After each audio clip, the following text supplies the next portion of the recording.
ګرانو مینوالو، زه یم اقبال حسین افکار او دا دی ګندهارا ټي وي. پرون د اګست په 28مه نیټه کال 2023 د ټول په ورځ د پټخیلې جالوانان په تړون شادي حال کې د ململکند یو بله ډېره لویه علمي ادبي معلوماتي دستوره وشوه. په د دې دستورې پښتو ژبه، پښتو څانګې او پښتو نصاب دا عنوان و. دا یو ورځنی کانفرنس و. د دې کانفرنس 15 ناستې وې او سهار په 10 بجې دا شروع شو او ماښام په 6:30 بجې پای ته ورسېد. د دې کانفرنس کې د خیبر پښتونخوا د ټولو پوهنتونونو او کالجونو د پښتو څانګې مشران مېلمانه وو او دې سره ځینې شاعران ادیبان هم رابللی شوي وو.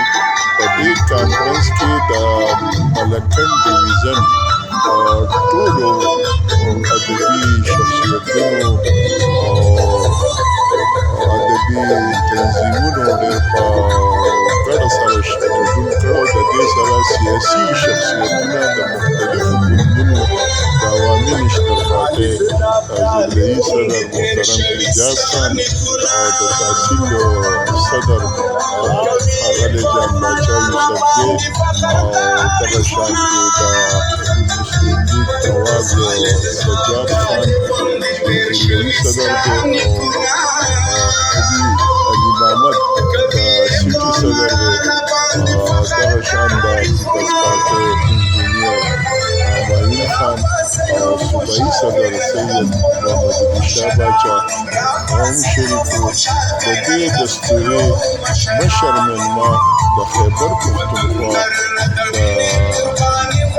گورنر محترم فیصل کریم ټونګي صاحب وو او هغوی هم دې دستورې ته ارزښت او اهمیت ورکړو او دې ته راغی، په دې کې شریک شو او د پښتو ژبې، ادب، کلتور دپاره هغوی ډېر ګټورې خبرې وکړي او معاشي اقتصادي حوالې سره هم خپل لارې چې دی هغه د منورینو سره شریک شو او د ملکنډ یا هڅه یې وستایله چې په داسې حالاتو کې چې ټول اړی ګړی وي او دوی دغه شانتې علمي ادبي دستورې په خپلو وسیلو راجوړوي، دا د دوی ډېر لوی کار دی. او زه په حیث د ګورنر د دې تنظیم د مشرانو سره به خپل تماس قسم دوی ته به درناوی ورکړم. ګورنر هاوس ته به راغواړم او د دوی په مشوره باندې به په ګورنر هاوس کې هم د دغه شانتې دستورو اهتمام کوو.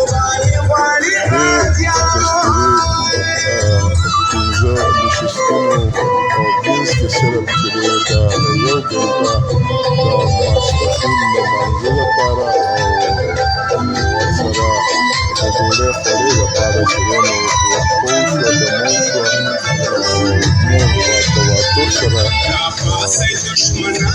په اخر کې یو نشست چې دی نو هغه سوال جواب و او د دې سره دنیا له شاعر او هنرمند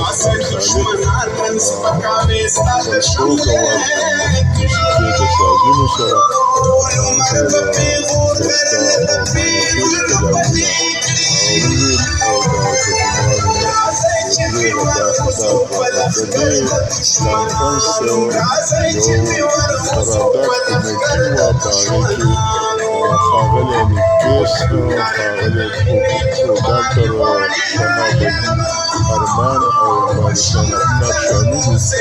او د دې کانفرنس کې چې کومې ویناګانې وشوې د هغې په تناظر کې هغې قراردادونه مرتب کړو او دغه قراردادونه کله چې بخروان عمرخیل هغه